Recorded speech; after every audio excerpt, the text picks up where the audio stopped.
Salut chers amis, bienvenue sur vopro.tv. J'accueille chez lui et dans son studio mon cher ami Raphaël Angelini. Salut Raphaël. Salut Alès. On s'est dit salut, on a travaillé toute la soirée ensemble. Oui, parce qu'en fait, j'ai eu la chance de lui faire quelques photos pour l'album qu'il a préparé. Et d'ailleurs, Raph, c'est de ça qu'on va un peu parler quand on se lance dans la chanson, quand on se lance dans les voix. Bah voilà, on doit s'adapter, on doit acheter du matériel, on doit s'équiper. Alors, c'est déjà un épisode qui s'est amorcé puisqu'on a vu déjà une partie où tu as démarré de rien. Hein, cette pièce, elle était vide. Là, maintenant, il est là, il trône bien fièrement, c'est le piano que tu as également totalement refait. Et pas moi. Hein. Oui, pas toi. Chacun son métier, voilà. mais il a quand même été refait, revu de fond en comble. Et tu t'es lancé dans la production d'un album. Alors, tu es vraiment tout à fait autonome ici maintenant. Qu'est-ce que déjà, de quoi tu profites du fait d'avoir investi dans du matériel plutôt que d'aller en studio? Pourquoi tu as fait ça? Alors d'abord, quand on va en studio, il n'est pas évident toujours de travailler parce qu'il y a beaucoup de monde et puis c'est pas notre matériel. Il y a beaucoup de choses qui changent et après, chaque heure, voilà, à chaque fois il faut payer, hein, 1 heure, 2 heures, 3 heures. On peut pas travailler sereinement, tandis que ici, je pouvais travailler à 8 heures du matin, à 23 heures, à 1 heure... à 3 heures de l'après-midi. N'importe quelle heure. N'importe quand. Et qu'est-ce que ça t'a permis, ça, de pouvoir travailler quand tu veux? Parce que quand on va en session en studio, finalement, on fait tout d'un coup. Donc, du coup, là que t'es le temps, qu'est-ce que ça a permis pour toi? Beaucoup plus de sérénité, déjà, dans le fait de capturer le son. Parce que, bon, quand on va en studio, on fait confiance à un ingé son. Donc, moi, je fais confiance aux ingé sons, il n'y a pas de souci. Mais ici, ça me permettait d'aller plus loin en tant que créateur et en tant qu'interprète. Je ne sais pas si tu vois ce que je veux dire. C'est-à-dire que pour moi, c'est pas juste jouer du piano, c'est vraiment capturer le son à la base et ça influence considérablement mon jeu pianistique, le fait de savoir que je place les micros et que je fais des tests moi-même. Tu cherchais quoi alors dans cette manière de travailler? Je cherchais le son vraiment qui était le plus juste pour moi. C'est ça qui est... Parce que bon, les ingé-sons font un superbe travail. D'ailleurs, ils sont très polyvalents, ce que je ne suis pas. Mais là, je pouvais chercher vraiment le son que je voulais, moi. Et pas qu'un producteur voulait, ou pas qu'un ingé-son avait plus ou moins subodoré, tu vois. Je pouvais... Et puis, j'avais le temps de chercher, surtout. Donc, j'étais pas pris par... T'es pas pressé par des impératifs de production. Voilà. Alors, faut dire, t'es quand même dans un environnement là ultra, je veux dire... je ne peux pas dire luxe, mais confortable. Confortable. Puisque tu es chez toi, comme tu dis, tu peux travailler n'importe quelle heure, tu es avec le matériel que tu as choisi. Mais justement, tout ça, bon, on va peut-être pas parler de coût d'argent parce que voilà, tout est relatif évidemment, mais c'était plus intéressant d'investir et de s'autoproduire plutôt que de passer, même si tu avais passé une semaine en studio. Oui, le calcul est vite fait parce que quand on investit, bien sûr, ça a un coût considérable, mais le coût est quand même moindre que si on passait, par exemple, 2 ans en studio. Tu vois ce que je veux dire? Donc, même si on fait 2 albums sur 2 années, ça va coûter, même si on passe que 3 jours en studio, donc 6 jours en tout sur 2 années, ça va coûter beaucoup plus cher si on veut bien le faire que si on investit dans le matériel. Aujourd'hui, c'est devenu accessible. Hein. Il ne faut pas être millionnaire pour investir dans un bon Qu'est-ce qui t'a coûté le plus cher du coup? Qu'est-ce qui est pour toi l'investissement le plus important? C'est quand même... C'est relatif, hein, c'est relatif. On a quand même un studio avec un piano, vraiment une console de quoi? Comment ça s'appelle tout ça? C'est d'écoute, de monitoring? Voilà, c'est ça, c'est du monitoring, mais c'est pas juste du monitoring. Hein. C'est une station audio numérique, donc une stan. On va juste faire un panneau, parce que je ne l'ai pas prévu, mais allez, on va juste faire ça, voilà, pour vous montrer quand même. Voilà, donc juste en face, il n'y a qu'à se retourner, Raph, et hop, tu passes du piano à la console, et tu peux comme ça enregistrer et tout de suite corriger ce que tu viens d'enregistrer. C'est ça, mais donc le matériel le plus cher, c'est le piano. C'est le piano, effectivement. Il n'y a rien à faire, un piano c'est un piano à queue, donc... mais le piano dans une pièce pas adaptée, ça aurait été catastrophique de toute façon. Sûr, donc sûr, il y a un équilibre dans tout ça. Tout à fait. Et pour toi, c'était le piano le plus important? Oui, bien sûr, puisque à la base, je veux enregistrer essentiellement piano acoustique. On ne fait pas que ça, bien sûr, ça tu le sais bien, au studio, on accueille des musiciens, on enregistre essentiellement en overdubbing, parce qu'ici, on ne peut pas mettre plus de 3 ou 4 personnes. T'as dit un truc qu'on n'a rien compris, c'est quoi overdubbing? Alors, ceux qui ne connaissent pas, qu'est-ce que c'est en deux mots? On fait venir un musicien qui va enregistrer sa prise, par exemple un guitariste, et puis on fait venir un bassiste. Bon, généralement c'est dans un autre ordre, mais c'est pas grave. Et puis il va venir enregistrer sur la piste du guitariste, alors que le guitariste n'est plus en studio. C'est ça, c'est chacun son tour en fait. Chacun son et tour. On additionne les pistes, c'est ça. Ce que tu appelles overdubbing. Et il joue sur quoi? Sur déjà quelque chose que toi tu as fait? Il y a un repère, il y a des tics, il y a des clics. Alors on enregistre toujours à deux, il y a un fond musical, deux musiciens à la base en live, donc avec des micro-témoins, on appelle ça. Donc on enregistre en live et ce seront des pistes sur lesquelles on va se baser après pour faire les véritables enregistrements. Donc on fait toujours une démo avec les micros placés correctement, mais sans plus. Il y aura bien sûr, ce sera pas les pistes qu'on va utiliser pour l'album, mais au moins ça permet de se lancer dessus. Voilà, et en plus on a un jeu plus humain, parce que si on commence à venir enregistrer chacun de son côté en se basant sur une démo faite par un ordinateur ou quoi que ce soit, ça n'a aucun sens. Donc on continue à jouer de la musique avant de pouvoir enregistrer en overdubbing. Où est-ce qu'on en est dans cet album, Raph, là, aujourd'hui? On est bien avancé, un peu fatigué, je sais pas si ça on a fin de journée. Ça avance bien, donc Laurent Mondy est venu accorder le piano en septembre pour la première session concernant mes compositions, et puis il est revenu, donc j'ai enregistré pendant 2 jours. Ça a été très vite concernant mes compositions. Bon, c'est un peu normal. Après, j'ai enregistré la partie classique, musique classique revue à ma sauce, bien sûr, parce que j'aime pas jouer la partition telle qu'elle est notée. J'estime que l'improvisation a une... T'ajoutes des trucs, c'est ça? Oui, en fonction de l'inspiration. Et là encore, le travail chez moi me permet de le faire. Je peux enregistrer un matin et me dire, voilà, j'ai enregistré comme ça, puis je fais une autre prise l'après-midi, et je me laisse aller à l'inspiration du moment. Est-ce que c'est pas justement dangereux aussi, parce que comme tu peux recommencer, tu as tout le temps que tu veux, quand tu sais que c'est bon ou que c'est ça que tu recherches? Alors c'est ça qui est plus délicat, bien sûr, à gérer, parce que c'est pas non plus très facile de le faire. Il faut savoir que je suis ressorti exténué de la session d'enregistrement, parce que on avait plongé par terre, c'était une horreur. C'était mouillé partout. Tu n'étais pas là. Alors, non, mais c'est moi qui suis venu nettoyer. Non, je rigole.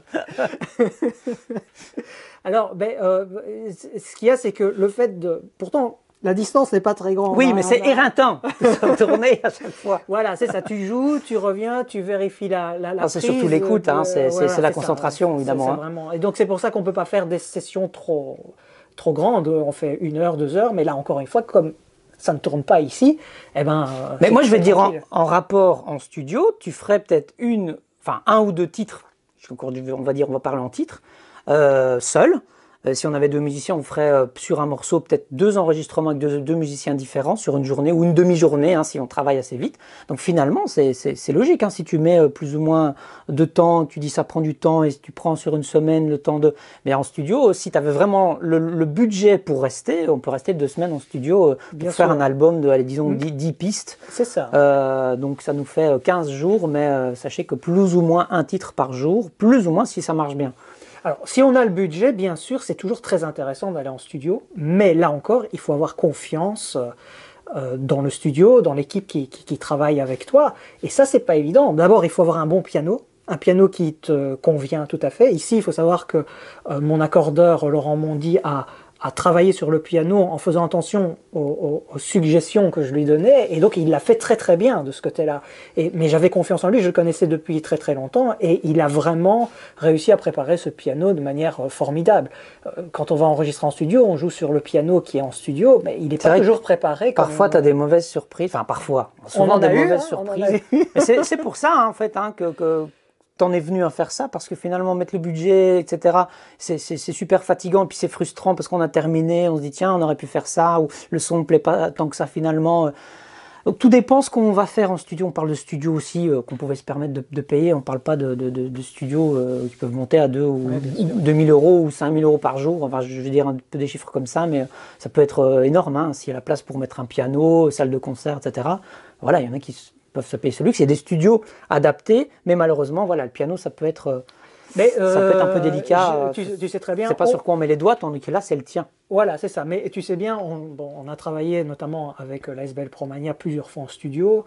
Ça a été des journées extrêmement pénibles, parfois. Et il n'y a rien à faire. On n'est jamais vraiment tombé sur le bon truc, tu vois. Et je pense que c'est très difficile, à moins d'avoir un studio à disposition comme le pianiste Glenn Gould pouvait en avoir un. Donc c'est très délicat. Lui, il pouvait se permettre de se pointer au studio. Pourtant, il avait toute une équipe pour lui. Mais voilà, c'est une autre époque. Hein, c'est vers les années Alors 70. pourquoi ne pas le mettre sur un piano, un piano noir, un piano digital? Pourquoi tu as voulu... Parce que c'est ça la difficulté, c'est de travailler là-dessus. Mais en même temps, c'est tout un environnement qui doit suivre. Pourquoi là-dessus et pas sur... un piano acoustique par rapport à un piano digital. J'aime bien que tu poses la question, mais tu connais la réponse. Ouais, un peu, mais voilà, c'est pour... un piano Peut-être acoustique. que vous posez cette question. Voilà, un piano acoustique, c'est vraiment, enfin, ça n'a rien à voir. C'est comme si tu comparais une deux chevaux avec une Ferrari. Et donc, voilà. On peut quand même pas dire que ton piano nord, c'est de la merde. C'est pas la deux chevaux. Ce n'est absolument pas de la merde, mais pour enregistrer du piano acoustique, c'est de la merde. Donc enfin, ça ne regarde que moi, cette opinion, mais ça c'est très bien quand tu joues avec d'autres instruments, quand tu fais du live, quand tu veux l'utiliser comme piano maître pour enregistrer des données MIDI. Faire une démo peut-être encore aussi. Oui, faire une démo, mais même c'est très professionnel pour enregistrer dans un cadre pop, chanson, etc. Mais quand tu dois jouer un morceau plus fin au point de vue acoustique avec une grande échelle dynamique, il n'y a pas la profondeur d'un piano.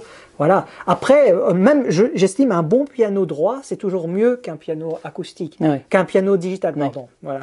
Un piano acoustique, c'est toujours mieux, même si aujourd'hui, et ça c'est très important de le souligner, on a fait des efforts incroyables pour les pianos numériques, et je pense que d'ici 5 à 6 ans, on va se rapprocher de plus en plus de la qualité d'un piano acoustique, mais il n'y aura jamais le côté tactile, le côté fin qu'un piano acoustique peut permettre. Pourquoi? Parce que le piano acoustique, on enfonce une note. Et que se passe-t-il? Il y a le marteau, il y a le chevalet, c'est un ensemble incroyable de pièces. Et donc, en fonction de l'impulsion, on donne un son très particulier que le numérique ne peut pas donner, puisque le numérique, c'est un son enregistré, point barre. Et il va réagir bien sûr à la pression, mais il va déclencher un enregistrement. Il va pas, c'est pas la même chose. J'ai envie de faire une analogie parce que j'ai eu ça récemment, dû signer des contrats de manière électronique. Ça me fait un peu penser à ça. Vous prenez votre feuille de papier, vous prenez un crayon, vous faites votre signature, c'est tout de suite, ça répond tout de suite. Encore qu'avec un bic aussi, il faudrait pas que le bic ait un souci, mais prenez un crayon. Et puis tu prends une tablette et tu vas signer, tu fais ta signature avec une tablette, et il y a comme un petit décalage. Pourrait dire, j'exagère un peu, mais c'est une forme d'analogie. Voilà, on a la signature papier qui est immédiate et directe, qui prend aussi bien tes défauts que tes qualités. Et puis la signature numérique qui aujourd'hui encore est, bon, pas parfaite. Hein, quand vous avez un livreur qui vient, et puis on dirait que vous avez 4 ans quand vous faites votre signature sur le truc, il n'y a pas la place. Bon, ça va s'améliorer avec le temps, mais il y a encore cette espèce voilà, pas cette espèce, cet écart entre ce côté acoustique et ce côté numérique. Et tu as parlé d'imperfection, et moi c'est ça que je vise. Et c'est là où le numérique a un petit souci par rapport à l'analogique ou par rapport à l'acoustique, c'est qu'on est dans l'imperfection. Tu vois, on est dans l'imperfection pour l'acoustique, l'analogique, et cette imperfection, le piano acoustique peut la donner, tandis qu'un piano, voilà, qui a intégré un piano nord, bon, voilà, il y a toujours le côté analogique, mais si on intègre avec un instrument donc maître en données MIDI, donc ce sont juste des données d'ordinateur. Là, on peut retravailler toutes les données comme on veut, et souvent, ceux qui travaillent en données MIDI, et ils le savent, ceux qui font de l'émulation sonore, leur job, c'est de rendre la chose plus humaine. Et donc, ils vont décaler un peu les valeurs, mais parfois, c'est des petits... C'est un boulot de fou en même temps. Ah oui, voilà, pour retrouver un côté humain. Alors, je me dis, de temps en temps, on peut quand même se permettre de jouer justement de manière imparfaite, pour ne pas avoir... C'est un peu comme si sur votre Roundwave, vous vous amusiez à refaire à la main un peu les formes. Enfin, c'est un peu ça, mais pour recréer les petites variations, les imperfections. Voilà, c'est plus simple de l'enregistrer avec un micro pourri, en gros, pour avoir ces imperfections, effectivement. Alors, cet album, c'est pour quand? Parce qu'on a hâte d'écouter avec tout ça maintenant. Alors, ça va donner quoi? Normalement, la sortie est prévue pour le mois de mai. 2018 donc. L'enregistrement est fait, le montage est fait, je t'ai fait écouter, on est déjà bien avancé, enfin je suis déjà bien avancé puisque j'y travaille tout seul, c'est aussi le défi finalement là-dedans, j'avais vraiment envie de travailler tout seul sur un projet, non pas que les autres me dérangent, c'est pas du tout, mais ici j'avais envie de le faire pour voir si justement dans ma démarche de création ce serait pas mieux. Et en effet j'ai appris plein de choses et ça m'a permis de jouer un peu mieux aussi du piano, puisque je sais comment capturer un son, je sais comment l'enregistrer, je sais ce qu'on peut faire aussi en post-production. Pour moi j'ai progressé en niveau de 5 années si tu veux en faisant une session de quelques semaines. Et donc, bon, voilà, normalement, on est bien avancé, on pourrait le sortir plus tôt, mais j'ai envie de prendre le temps Et puis, on a les vidéos à faire, hein, les clips. Oui, on va tourner le clip de... Voilà, le clip du clip, forcément, le clip de l'album, hein, voilà, on va essayer de ça. Donc, ça rapproche un petit peu le son et il y a des aspects de son. Donc, voilà, aujourd'hui, on a une certaine expérience de ça pour justement arriver à délivrer des audios de qualité, des vidéos de qualité. Quand on pense, Raphaël et moi, on a démarré avec, en gros, un tire-bouchon et, j'allais dire, un ouvre-bouteille. Hein, on s'est demandé comment ça allait fonctionner ensemble. Et aujourd'hui, voilà, ça y est, on arrive à se débrouiller. Ce qui ne veut pas dire qu'on se passe des gens qualifiés, hein, mais voilà, on a le confort de travailler comme ça, tout comme moi ici, hein, je fais cette vidéo tranquillement avec la caméra, mon micro, et ça c'est à la portée de tout le monde. Bon, voilà. Donc rendez-vous est pris pour quelques mois. Oui, quelques mois. Ben, bon, je continue à travailler, bien sûr. Mais je voulais juste préciser quelque chose, parce que j'ai énormément d'amis ingé son, énormément, puisque bon, avec tous les albums qu'on a déjà produits et tout ce qu'on a fait, on a travaillé vraiment avec beaucoup d'ingé son. C'est un métier que je respecte énormément, et c'est bien pour ça qu'aujourd'hui je mets les mains dans le cambouis un peu, parce que je respecte tellement ça que j'ai envie de le faire aussi moi-même. Mais en aucun cas, je ne me prends pour un ingé son. Je me prends pour un musicien qui veut faire du son professionnel. Et je pense que quand l'environnement est bien contrôlé, quand on connaît son matériel, on arrive à le faire. Et on peut vraiment obtenir, on verra le résultat final, mais un son tout à fait professionnel, vraiment tout aussi bon que si ça avait été enregistré en grand studio, mais on ne peut pas tout faire non plus, c'est-à-dire qu'à la base, on doit faire des choix par rapport à ses connaissances et par rapport à son matériel. Connaître son matériel, c'est le plus important, je pense, et c'est pour ça qu'il vaut mieux investir dans peu de matériel, mais après aller au bout avec ce matériel. Mais je voulais vraiment préciser que je ne me prends absolument pas pour un ingé son. Un ingé son, c'est quelqu'un de polyvalent, qui est capable de faire beaucoup de choses, qui est capable de travailler sur beaucoup de projets. Moi, c'est pas le cas, je travaille essentiellement sur les projets de notre label et sur mes projets, voilà. Après, parfois je fais des démos pour des amis musiciens, mais ça c'est des démos, c'est pas la même chose. Ouais. Voilà. Oh, tu étais assez loin dans ta démarche, hein, parce que bon, je souligne quand même, Raphaël a suivi une formation en ingénieur du son, à travers Internet d'ailleurs, pour savoir comment manipuler, comment comprendre tout ce phénomène-là, pour bien faire les choses, sans, hein, voilà, comme tu as dit, hein, sans avoir la prétention d'être ingé son. Mais... Oui, tout à fait. Hein. Voilà, en tout cas, ça montre aussi de soi-même, on peut arriver à faire des choses tout à fait correctes, justes, avec, j'ai envie de dire avec peu de choses, mais c'est vrai, avec un environnement contrôlé. Bien sûr, si vous avez un piano et vous pouvez vous enregistrer, il y a toujours moyen de se vendre et de se faire connaître. Après, soit on passe le pas, on va en studio, soit on investit et on affine les choses parce qu'on veut s'autoproduire, on veut monter sur scène, on veut contrôler aussi hein, tous ces éléments-là. Voilà. Parce que si on peut tomber sur quelqu'un et puis voilà, on est très content de travailler ou d'être en studio et puis peut-être qu'on va être déçu des choix qui seront pris et qui ne sont pas forcément les nôtres. Voilà, non mais ça c'est un autre débat. En tout cas, c'est intéressant voilà, d'avoir déjà cette progression-là sur ce chemin du son et de l'apprentissage, parce que ce qu'il y a, c'est que c'est passionnant. Chaque fois que je parle avec Raph, je dis ouais, c'est génial, j'apprends plein de trucs et tout. Donc voilà, alors si vous avez aimé cette vidéo, vous likez, posez vos questions, hein, si vous avez des questions spécifiques à l'environnement acoustique, pianistique ou des musiciens, puisque voilà, c'est un cadre un peu particulier, c'est un tiroir, je veux dire, que j'ouvre dans le monde de Voix Off Pro. On est plutôt branché voix ici, voilà, c'est vraiment sur musique. Et donc Raph, nous on se verra très prochainement en tout cas, voilà, moi j'ai hâte d'entendre tout ça. Et moi je vous dis à bientôt pour de nouvelles vidéos sur voixoffpro.tv. Ciao ciao. À bientôt.